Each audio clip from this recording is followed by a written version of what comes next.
Alhamdulillah telah kita dengarkan tadi ayat-ayat yang dibacakan, dan memang ketika berada di bulan Sya'ban seperti ini, alhamdulillah kita masih berada di awal bulan. Hari ini kalau nggak salah tanggal 3 atau tanggal 4 Sya'ban. Itu pasti mengingatkan kita akan bulan yang akan datang, yaitu bulan Ramadan. Karena itu di bulan Sya'ban ini Rasulullah SAW menjelaskan tentangnya berbagai perkara yang hendaknya diingat oleh setiap muslim dan muslimah. Di antaranya diriwayatkan oleh Imam An-Nasa'i dari sahabat Usama bin Zaid radhiyallahu taala anhuma, beliau berkata kepada Nabi sallallahu alaihi wasallam, "Ya Rasulullah, lam araka tasuma syahran min asy-syuhuri ma tasumu min Sya'ban."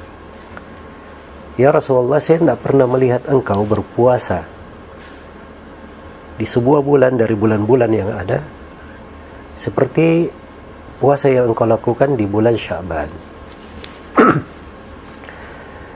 Maka ini menunjukkan bahwa Nabi SAW itu di bulan Sya'ban punya kebiasaan puasa.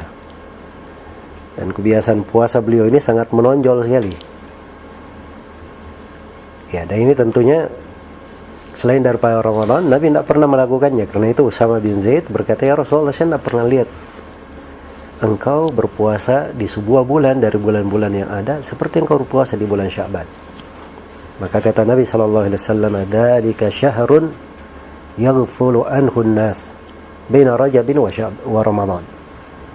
Kata beliau, itu adalah bulan Sya'ban, ini adalah bulan yang manusia itu lalai darinya. Dia adalah bulan antara Rajab dan Ramadan. Ya, di bulan Rajab, karena Rajab ini dari bulan haram ya, dari 12 bulan itu ada 4 bulan disebut dengan Ashhurul Hurum, bulan haram, bulan yang diagungkan. Saking diagungkannya bulan ini, orang Arab di masa dahulu itu kadang di antara mereka ada peperangan dan sebagainya, tapi kalau sudah masuk 4 bulan ini mereka nggak berani untuk melakukan peperangan. Iya. Jadi di antara 2 bulan, karena orang menyangka di Rajab dan Ramadan saja ada keutamaan, akhirnya banyak yang lalai di bulan Sya'ban. Maka Nabi pun ingatkan bahwa Sya'ban itu bulan banyak manusia lalai darinya. Dan ini peringatan untuk kita semua, seorang muslim dan muslimah, bahwa di dalam kehidupan ini lalai itu bukan sifat yang layak untuk seorang muslim dan muslimah. Hari-hari kehidupan ini amanah di dalam hidup, ada pertanggungjawabannya. Hari-hari kehidupan kita itu nikmat-nikmat yang Allah berikan. Wala tus'alunna yawma idzin 'anin na'im. Sedangkan kita semua akan ditanya tentang nikmat-nikmat Allah Subhanahu wa taala. Karena itu hari-hari kehidupan ini jangan dilalaikan. Apalagi kalau itu melalui musim-musim ibadah, waktu-waktu yang berharga. Subhanallah, pernah di dalam sebuah hadits yang diriwayatkan oleh Imam Ahmad dan Ibnu Hibban, ada 2 orang sahabat yang keduanya ini mendatangi kota Madinah, sama-sama masuk Islam. Akhirnya keduanya tinggal di rumah sahabat yang bernama Talha bin Ubaidillah. Maka 2 orang sahabat yang masuk Islam ini memperbagus keislamannya, tapi salah satu dari keduanya itu lebih giat dalam ibadah. Bahkan orang yang giat ibadah ini, dia ikut jihad fi sabilillah dan mati syahid, terbunuh mati syahid. Kemudian kawannya yang satu lagi yang ibadahnya lebih kurang, dia diberi kesempatan hidup oleh Allah 1 tahun. Setelah itu dia meninggal juga. Maka ini sangat mengena sekali di hati Talha bin Ubaidillah yang mengalami hidup dengan 2 orang sahabat yang masuk Islam, tinggal di rumahnya. Maka suatu hari beliau bermimpi melihat 2 orang ini. Talha bin Ubaidillah berjalan ke pintu surga. Dia melihat 2 orang ini, ternyata yang terakhir meninggal, yang ibadahnya lebih sedikit meninggal, ini lebih dahulu masuk surga daripada orang yang mati syahid tadi. Kemudian dikatakan kepada Talha bin Ubaidillah, "Kamu pulang dulu, belum waktunya sekarang kamu ke sini." Ya, karena Talha bin Ubaidillah masih hidup. Maka setelah beliau bangun, beliau ceritakan kepada manusia Ramai dibicarakan oleh orang-orang kisah ini. Kok bisa katanya yang terakhir ini masuk surga dahulu daripada yang pertama. Singkat cerita, kisah itu sampai kepada Nabi sallallahu alaihi wasallam, ke telinga Nabi. Maka Nabi pun berkata, kalian kaget, heran dengan hal yang seperti itu? Iya, ini menunjukkan bahwa kisah yang mimpi Thalhah bin Ubaidillah itu dibenarkan oleh Nabi. Ada pembenaran dari Nabi. Yang dikatakan nggak ada pembenaran dari Nabi, kita tidak bisa bangun hukum syariat apapun. Tapi ini Nabi membenarkannya. Maka Nabi berkata, kalian heran dengan dua orang ini? Kalian heran dengan orang yang terakhir meninggal dia dahulu masuk surga? Maka Nabi kembali bertanya kepada para sahabat, bukankah dia hidup 1 tahun setelahnya? Bukankah dia mendapati puasa Ramadan? Bukankah dia di dalam 1 tahun itu melakukan sekian dan sekian ribu sujud untuk Allah? Maka kesempatan hidup 1 tahun ini, kata Nabi, ini membuat antara keduanya seperti antara langit dan bumi. Nah, karena itulah hari-hari kehidupan seorang muslim itu harusnya dihargai, disyukuri. Apalagi kita memasuki bulan Sya'ban ini. Nah, ini bulan jangan kita lalai di dalamnya. Kata Nabi sallallahu alaihi wasallam, "Wa huwa syahrun turfa'u fihi al-a'malu ila rabbil alamin." Bulan Sya'ban ini adalah bulan yang amalan-amalan itu diangkat kepada Allah Rabbul Alamin. Nah, ini keistimewaan bulan Sya'ban dan fadilahnya. Jadi amalan itu diangkat. Di dalam hadits-hadits disebutkan tiga bentuk pengangkatan. Yang pertama, ada amalan yang diangkat harian. Ini di pagi dan sore setelah sholat asar dan sholat subuh, sebagaimana di dalam hadits riwayat Bukhari dan Muslim. Ada pengangkatan amalan pekanan. Ini di hari Kamis. Karena itu kita disyariatkan puasa Senin Kamis. Ada amalan diangkat tahunan. Ini di bulan Sya'ban. Ini di bulan Sya'ban. Karena itu kata Nabi di kelanjutan hadits, fa uhibbu ayyurfa'a amali wa ana sha'im. Maka saya pun cinta amalan-amalanku itu diangkat dalam keadaan saya berpuasa. Subhanallah. Nabi Muhammad yang sudah dijamin masuk surga, yang diampuni dosa-dosanya apa yang telah lalu dan apa yang akan datang.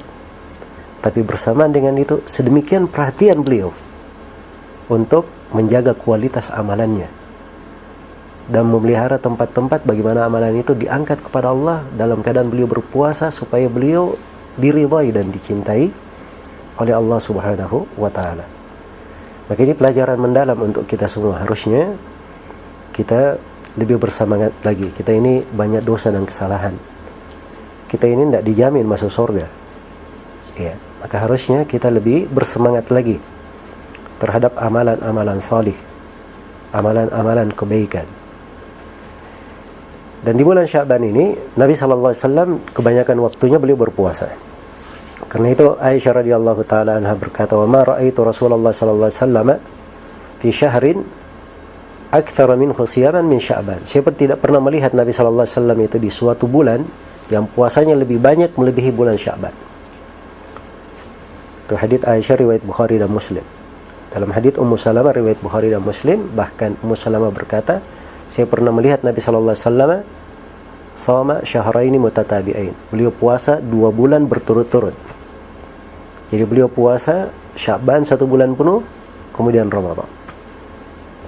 Muncul pertanyaan, kenapa sedemikian rupa Nabi puasa Sya'ban mencontohkan kepada umatnya, menganjurkan?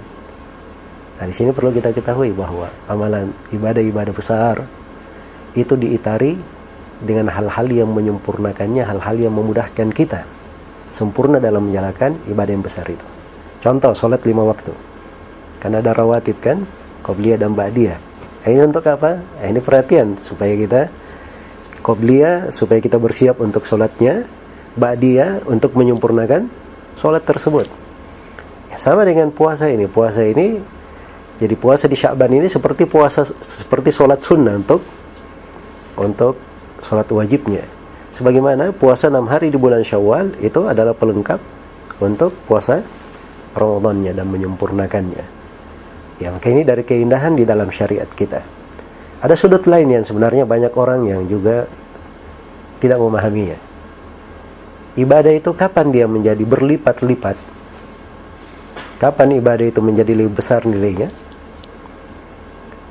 Apakah sama antara orang yang melakukan puasa Ramadan dalam keadaan terpaksa, mau apa lagi, memang ini sudah bulannya harus puasa, dengan orang yang puasa Ramadan dalam keadaan dia itu merindukannya, menantinya, ya, dan bergembira dengannya? Ya, tentunya semuanya akan menjawab yang terakhir ini lebih utama. Orang yang berpuasa Ramadan dengan penuh kecintaan, kerinduan, itu akan lebih utama. Inilah bulan Sya'ban kita melatih. Kita berpuasa di bulan Sya'ban, begitu masuk Ramadan, subhanallah, akan ringan puasa di bulan Ramadan itu. Terasa betapa nikmatnya puasa di bulan Ramadan. Seorang sudah terdidik dengan keindahan puasa di Sya'ban, begitu masuk di bulan Ramadan, maka dia akan mampu untuk memanfaatkan Ramadan dengan semaksimal mungkin. Maka ini mungkin beberapa sudut pembahasan terkait dengan keutamaan di bulan Sya'ban. Semoga Allah Subhanahu wa taala memberikan umur yang panjang kepada kita semua, memberkahi kita semua di dalam kehidupan, dan semoga Allah Subhanahu wa taala memudahkan kita semua mencapai bulan Ramadan, menjalani bulan Ramadan dengan hal yang paling dicintai oleh Allah Subhanahu wa taala. Dan semoga Allah Subhanahu wa taala menganugerahkan kepada kita semua kelak di kemudian hari pembebasan dari api neraka dan masuk di dalam surganya yang penuh dengan kemuliaan. Innahu waliyyu dzalika wal qadiru alaihi wallahu taala alam.